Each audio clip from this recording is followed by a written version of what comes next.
Hey, hi students. So today's our new point is monohybrid cross. So याच्या अगोदर तुम्ही monohybrid means what हे बघितलेलं आहे. Means the definition of monohybrid. And this is heterozygous individual developed from cross between two pure parents. Okay. Now what is monohybrid ratio? Ratio means not monohybrid ratio, monohybrid cross. It is the cross between two pure parents differing in single pair of contrasting character. Okay.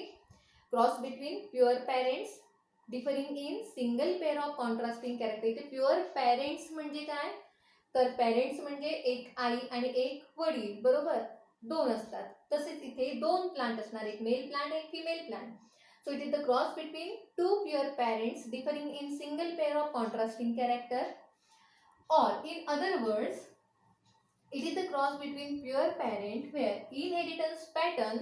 Now inheritance pattern means what, हे जे काही तुम्हाला खाली दिलेलं आहे that is inheritance pattern. Okay, so inheritance pattern of single pair of contrasting character is studied. Now this single pair of contrasting character, now inheritance means what, transmission of character from one generation to another generation, that is inheritance. Okay, so inheritance pattern of single pair of contrasting character is studied. Here two generations are there. Inheritance means transmission of character from one generation to another generation. आपण इथे दोन generation दाखवलेली आहे. First filial generation that is F1 generation and second filial generation that is F2 generation. आता एक first filial आणि second filial खूप complicated नाही आहे. सिंपल कन्सेप्ट काय आहे, आपले आजी आजोबा त्यांचं लग्न झालं आणि त्यांच्याकडून डेव्हलप झालेले आपले आई वडील हे पहिलं जनरेशन झालं, ज्याला आपण म्हणणार F1 जनरेशन. ओके, आता त्या आई वडिलांचं लग्न झाल्यानंतर डेव्हलप झालेले आपण यांना म्हणणार आपण F2 जनरेशन. आणि आता आपली लग्न झाल्यानंतर आपल्याकडून जी डेव्हलप होणार मुलं त्यांना आपण म्हणणार F3 generation, third filial generation. Okay, so तसंच प्लांट मध्ये आहे. दिस इज F1 जनरेशन आणि F2 generation. Okay, so here inheritance pattern of one pair of contrasting character is studied. Now the character is height of stem. आपण हे एकच character, आता बहुतेक तुमचं पाठ पण झालं असेल, एकच कॅरेक्टर परत परत का घेतो या कॅरेक्टर मध्ये. आता इफ सपोज इथे हाईट ऑफ स्टेम आहे, तुम्ही कुठचंही कॅरेक्टर घेऊ शकता. हाईट ऑफ 7 कॅरेक्टर्स दिलेली आहेत मेंडेलने, आपण परत रिकॉल करूयात नको, पण ती 7 कॅरेक्टर त्यापैकी कुठचंही कॅरेक्टर तुम्ही इथे घेऊ शकता. Height of stem. So the second one is a phenotype.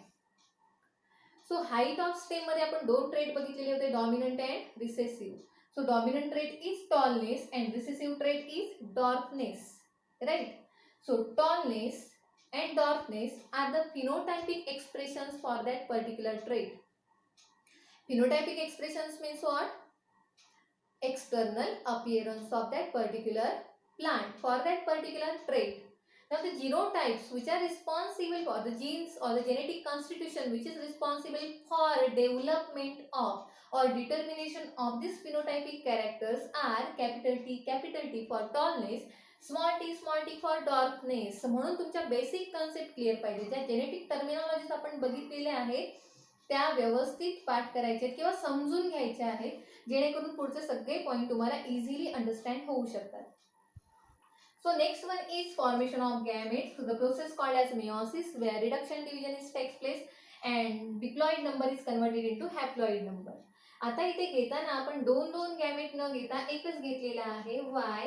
Because similar gametes are produced by these parents. हे पेरेंट्स काय करतात तर सिमिलर गॅमेट प्रोड्यूस करतात, capital T small T. So आपण घेताना सिंगल घेतलेला आहे, capital T small T. Okay, so after gametogenesis आपल्या बॉडीमध्ये गॅमेट्स फॉर्म होणं म्हणजे काय, formation of eggs in case of female and formation of sperms in case of mail.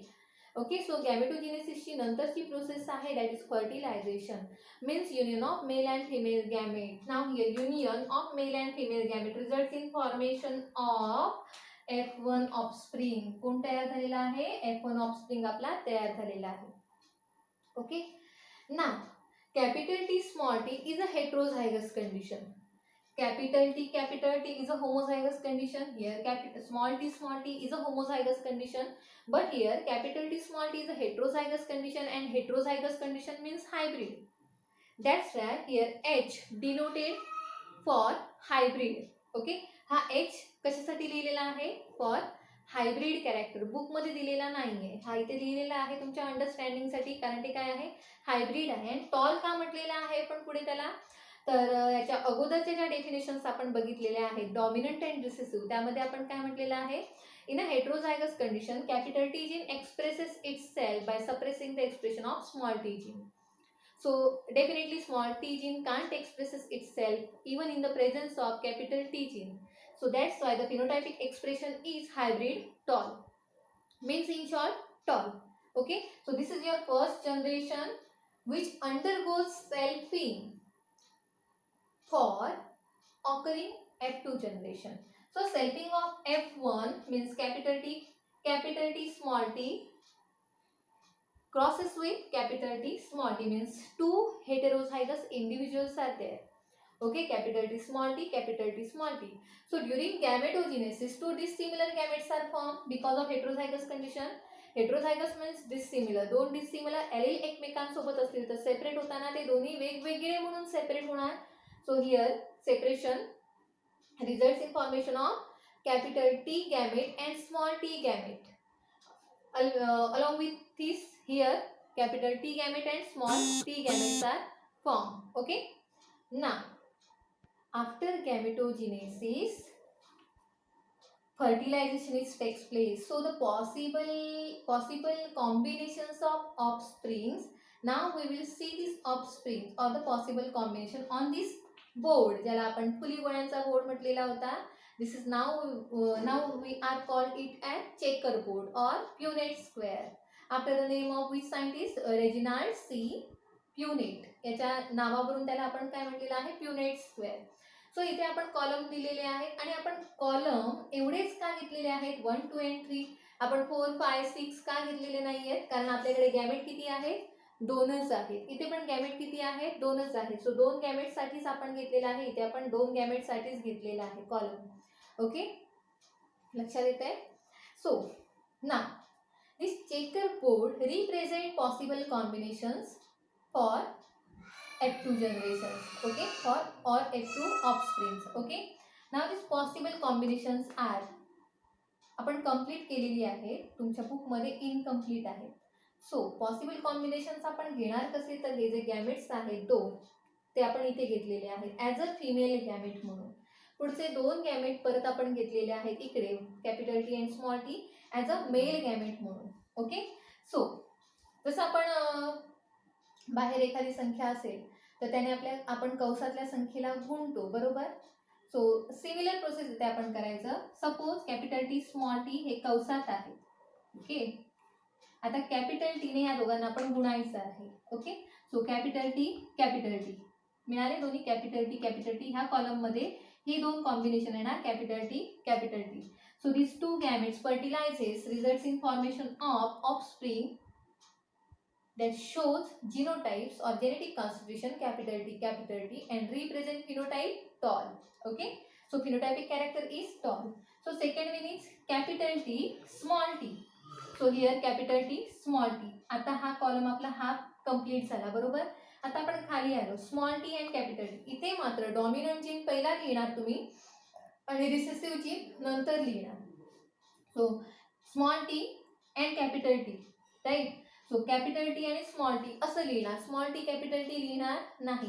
Dominant gene पहिला लिहिणार, रिसेसिव्ह जीन नंतर लिहिणार. Okay, so last one small T and small T. So we will get one homozygous condition, that is homozygous dominant condition. This condition is called as homozygous dominant condition.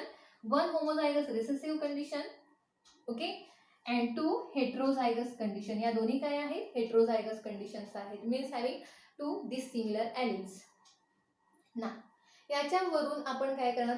Now these are your F2 generations. ही तुमची F2 generations आहे. याच्यावरून आपण दोन cross और ratios काढणार आहोत. पहिला आहे फिनोटायपिक रेशो अँड सेकंड आहे जिनोटायपिक रेशो. तो तुमच्या बुक मध्ये दिलेला नाहीये, तरी पण तुमच्या अंडरस्टँडिंगसाठी लक्षात ठेवायचं की फिनोटायपिक रेशो आणि genotypic ratio means what. So phenotypes means what? External appearance of that plant. So लिहिताना आपण फिनोटाइप कशाला लिहितो? टॉल, डॉर्फ आणि इथे हायब्रिड टॉल. हे काय झाले? फिनोटाइप्स झाले, बरोबर. सो इथे हे आपण फिनोटाइप्स लिहिणार आहोत, बरोबर. हे फिनोटाइपिक रेशोज आहेत, बरोबर. सो इथे आपण लिहिणार टॉल अँड डॉर्क, दोनच घेऊया, इन शॉर्ट दाखवूया आपण.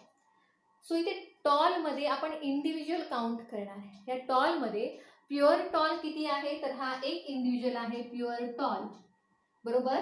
आणि हे दोन आहेत हायब्रिड टॉल, पण आहेत टॉलच. ओके, की प्लांट दिसताना टॉलच दिसणार, आपण काय त्याचं जिनोटाइप प्रत्येक वेळी चेक करायला जाणार नाही. सो दिसताना ही तिन्ही प्लांट डोळ्यांना दिसणार, एक्सटर्नल अपीअरन्स आपण बघतोय, डोळ्यांना दिसताना कशी दिसणार, ही तिन्ही प्लांट आपल्याला टॉल दिसणार, बरोबर. सो 1, 2 आणि 3 ही 3 प्लांट टॉल आहेत आपल्याकडे, बरोबर. आपण फिनोटाइपिक रेशो बघतोय, फिनोटाइप्स मीन्स एक्सटर्नल अपीअरन्स. ती प्लांट सपोज 4 प्लांट आहेत आणि या 3 प्लांट मोठी आहेत आणि एक खुजं आहे, तर तुम्ही काय म्हणणार, 3 प्लांट टॉल आहेत आणि एक डॉर्क आहे, बरोबर. So small t is in homozygous recessive condition, represent darkness. And now tall versus dark, phenotypic ratio is 3:1. So phenotypic ratio for monohybrid cross is 3:1. Now here genotypic ratio, आपण genotypic ratio कसा करणार. Now genetic constitution of an particular organism, okay, for a particular trait.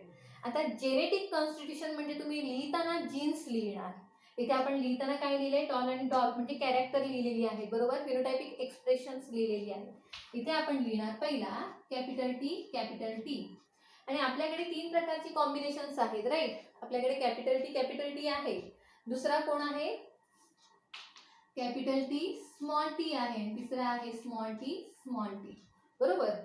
आता count करायचे, capital T आपल्याला किती वेळा मिळालेले आहे, एकच, बरोबर. सो तिथे खाली लिहायचा 1. कॅपिटल टी स्मॉल टी तुम्हाला किती मिळालेले आहेत, 1 आणि 2, बरोबर. तुम्ही इथे लिहायचे 2. आणि स्मॉल टी तुम्हाला किती वेळा मिळालेले आहेत, एकदाच मिळालेला आहे, तो इथे लिहायचा, ओके. आणि मध्ये इच टूचं साइन द्यायचं. Now genotypic ratio for monohybrid cross is 1:2:1. 1 is homozygous dominant, means tall plant, 2 hybrid tall plant and 1 dwarf plant, okay. Means 1 is homozygous dominant condition, 2 means heterozygous condition and 1 means homozygous recessive condition, okay. So here genotypic ratio for monohybrid cross is always 1:2:1, whereas phenotypic ratio for monohybrid cross is 3:1. So जो आपण external appearance वरून घेतलेला आहे, means इथे हा tall plant असणार, इथे हे पण टॉल प्लांट असणार आणि इथे हे पण टॉल प्लांट असणार, ओके. सो राहिला एकच डॉर्क प्लांट. सो 3:1 हा रेशो असणार phenotypic ratio for monohybrid cross आणि जिनोटाइपिक रेशो असणार 1:2:1. Okay. So this pattern is called as inheritance pattern. एकदा व्यवस्थित स्टडी करायचं आहे ना. हाईट ऑफ स्टेमच्या जागेवर तुम्ही कुठचंही कॅरेक्टर घेऊ शकता. फॉर एक्झाम्पल सीड कलर असेल किंवा पॉड कलर असेल, पॉड शेप असेल, सीड शेप असेल. सो सीड शेप असेल तर डॉमिनंट कॅरेक्टर इथे फिनोटाइप जिनोटाइप हे सगळं कॉन्स्टंट राहणार, ओके. चेंजेस कुठे होणार, इथे फिनोटाइप काय येणार, सीड शेप, सीड कलरला ग्रीन वर्सेस येलो और येलो वर्सेस ग्रीन काय येणार तो तुम्ही बघायचा आहे, ओके. आणि असे क्रॉस तुम्ही सॉल्व करायचे आहेत, 2 एक्झाम्पल कुठचीही, आणि माझ्या पर्सनल व्हॉट्सअपला सेंड करायचे, ओके. सो मी आत्ता ह्या व्हिडिओमध्ये तुम्हाला का सांगितलेलं आहे, कारण चेक करायचं की किती मुलं ही व्हिडिओ बघतात आणि किती मुलं अभ्यास करतायत. जी मुलं व्हिडिओ बघणार आणि अभ्यास करणार ती डेफिनेटली हा क्रॉस सॉल्व करणार आणि लगेच सेंड करणार.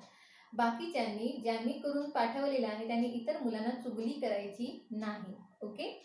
थँक्यू.